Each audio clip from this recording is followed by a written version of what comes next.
Welcome to Your Startup Community, where we unpack the messy magic of building entrepreneurial ecosystems. I'm Chris Heivly, former SVP of Ecosystem Development at Techstars, author of Build the Fort, the Startup Community Builder's Field Guide, a longtime blogger and speaker about founders, startups, and startup communities, and your host. I've worked with hundreds of ecosystems enthusiasts across 20 plus countries and helped grow cities from meh to magnetic.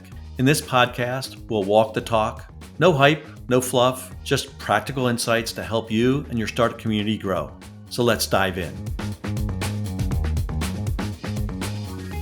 Hey everyone, welcome back to the podcast. Today I want to dig into something that's been on my mind a lot lately. And maybe it's been on yours too, if you're in the trenches building or supporting a startup community. It's about leadership, but not about leaders. I see that there's a big difference, especially in startup communities and ecosystems. Today, I'm going to talk about influence, and it's probably not the last time. Not titles, not org charts, not the traditional form of leadership. I mean good old-fashioned human-powered influence. Now, here's the thing. I've been around a bunch of startup communities, from the most mature ecosystems with flywheels spinning so fast you'd get dizzy, to the scrappy developing communities that are still figuring out which coffee shop most of the entrepreneurs hang out in. And one thing I keep coming back to is this. Great communities are built by people who operate more like influencers than traditional leaders. So today we're going to unpack that. Let's start. What is influence? Who are influencers in a startup community context? Why is influence more effective than command and control leadership? And what can you do, starting tomorrow, to increase your influence in your ecosystem? So let's get at it. So what is influence really? It's kind of confusing today because, quote unquote, influencer has gotten hijacked by social media.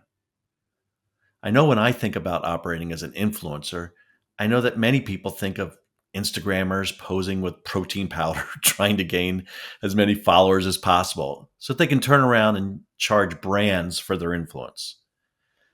That type of transactional influencer is not even close to what I'm talking about here.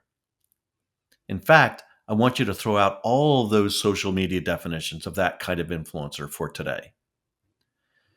In the context of startup communities, influence is the ability to shape culture, create founder supporting norms, and maybe inspire positive actions and behaviors, all without requiring a title, an organization, or authority. Think about that. In fact, I'm going to repeat this so it sinks in a little bit. Influence in a startup community is the ability to shape culture, create founder supporting norms, and maybe inspire positive actions and behaviors, all without requiring a title, an organization, or authority. You see, you're not the boss. In fact, no one is the CEO of the startup community. You have no title, at least no title that provides you any more power than anybody else. You don't have to be part of an organization, and you don't have any community authority to assign tasks. But when you walk into a room as an influencer, people naturally lean in. They ask for your opinion. They mirror your behavior, and they show up because you're there. That's influence. Influence is quiet power. It's earned rather than assigned. And honestly, when you step back and look at how communities actually function, how things get done, how norms are set, how momentum is built, it's always the influencers that are driving progress. I've said this before and I'll say it again. Startup communities are complex systems, not managed organizations. And in complex systems, influence trumps authority every time. You might ask, who are the influencers in a startup community? And I'll say right off the bat, it's not always who you think. Sometimes it's the investor with the deep Rolodex that she shares frictionlessly. Other times it's the founder who just exited and now makes time to mentor. But in many communities, it's the person running the co-working space, or the one who always seems to be the glue at meetups, having fun and being a cheerleader and making introductions. or the person who's organized 5 startup weekends and knows everyone. So let me walk you through 5 influencer archetypes I see all the time. The first, the convener. This is the person who gets people in the same room. They host happy hours, organize panels, and launch accelerators, maybe. They're social magnets and community glue. The second is the evangelist. These are the die-hard community advocates who talk about startups to anyone who will listen. They hype new founders, promote events, and share wins on social media. Every ecosystem has at least one, or needs one. Could this be you? Third is the connector. Quietly powerful, these folks make intros that change the arc of a startup. They connect people who become investors, advisors, employees, partners, and customers. They create the conditions for building meaningful conversations that are impactful. A community is only as strong as the number and power of its connections. Fourth, the mentor. It's usually someone who's been there and done that. They've lived this founder journey, and they give time freely, listen well, and offer more questions than answers. They embody the 18 points of the Techstars Mentor Manifesto. They're not transactional and are comfortable standing behind the spotlight. Their influence shows up in every startup they help level up. And the fifth and last archetype for today is the optimist. These folks constantly celebrate founders and their startups. They shine the spotlight on the founders doing the hard work the right way. They write newsletters, run podcasts, and share founder stories on Instagram, LinkedIn, and every one-on-one meeting. Now, here's the thing. None of these archetypes require a title or permission. None of these roles require capital or an organization behind them, and yet they move the needle in big ways. If you're one of these people, thank you. Whether you know it or not, you are slowly changing your community. And if you're aspiring to be an influencer, know that you're probably already playing the influencer game. You're shaping culture, you're setting norms, you're driving behavior. That's real power. Now, one thing I want to highlight is the concept of influence versus control. This next bit might sting a little if you're kind of a control freak like I used to be. I call this complicated leadership muscles. In traditional leadership models, the assumption is that power flows from the top down using control.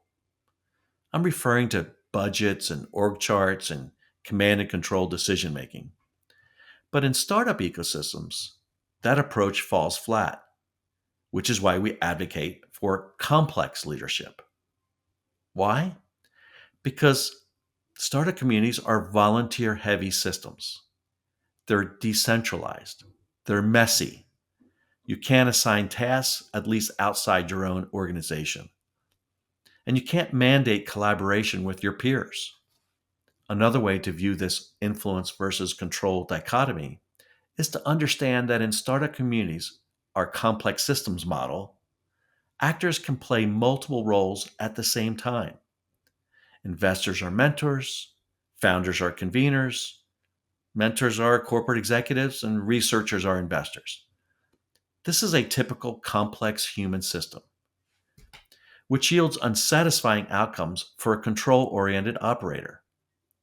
How can I assign a task if that actor does not work for me and I'm not sure which hat they're currently wearing? If you or someone you see is operating in this manner, it's kind of your job to share with them this complex versus complicated mindset that I'm talking about today and I reviewed in a previous episode. I call the complicated model the illusion of control. It looks like community leadership, but it's not.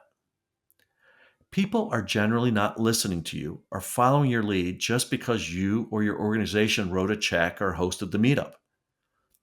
You might look the part, but it's just an illusion. True influence, especially in startup communities, comes from generosity, consistency, and collaboration. This is why influence is the real engine. Leaders give orders, influencers inspire action. And the beauty of this, influence is open source. Anyone can build it. You don't have to wait for permission. It could be you. Are you interested in what influencers do? Then stay with me. Here are 6 behaviors I see in the most influential community builders. 1, they're available. They show up at events, not just the big ones, all of them. They hang out after the event. They're accessible. They offer open office hours. They take meetings. They respond to DMs. They make time. Second behavior is they make connections. Influencers understand the power of networks. They make intros, open doors, and connect dots that others don't have the ability or vision to see. This is the classic give first mentality we talk about at Techstars and detailed in Brad's new Give First book. The third behavior, they tell stories. Whether it's a blog, a LinkedIn post, or a casual coffee chat, they're always sharing what's happening in the community. And they spotlight others. They create kind of like a community FOMO, but in a good way. The fourth behavior is they model the culture. Influencers embody the values of the community: inclusivity, vulnerability, boldness, curiosity. They just don't talk the talk, they walk it. I used to stop right here, but lately I've added another element to the culture. Great influencers, and now leaders, also take responsibility to call out bad cultural actions and behaviors, usually privately. This is kind of a big one. I'm going to spend a few blog posts and episodes in the future to dig into this issue more deeply. It's that important. Fifth, they share their experiences or their playbook. Activities are not your IP. There's no hoarding of what works in your community, if you've even found it. Influencers document what works and share freely kind of what's working and what's not working. Event formats, email templates, funding strategies, even contacts lists, you name it. They want others to succeed too. And the last behavior I'll highlight today is the best influencers don't chase credit. Ego. What a funky thing to manage. By the way, I'm talking about your ego. Traditional leadership is many times about accumulating power. Influencers don't need that kind of power. They play the long game. They know that community wins are the sum total of all of the actors and programs and mentorship and capital. Their reputation and ego. Their reputation builds as others thrive. Now ask yourself, how many of these things are you already doing? And which one could you double down on this week? So if you're listening to this and thinking, okay, how do I start building that kind of influence? Let me break it down for you.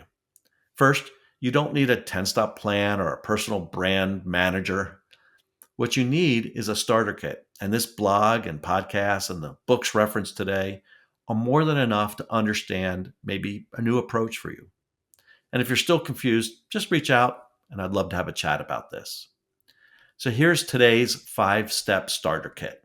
Step 1, show up. Get in the room every week. Go to events, support other people's launches, be visible. Show your face until people start asking, what do you do? Step 2, be curious. Ask more than you tell. Learn people's stories. Ask what they need. You'll be amazed at what you uncover when you listen well. Step 3, connect people. Make one intro a week, just one. Then make a couple intros. Use your network and your experiences. You'll be surprised how fast your influence grows when people know you're making magic happen through exposing your network. Step 4, share something. Post on LinkedIn, write a blog, host a meetup, tell a founder story, shout someone out. You don't have to be a content creator per se, you just need to be a cheerleader.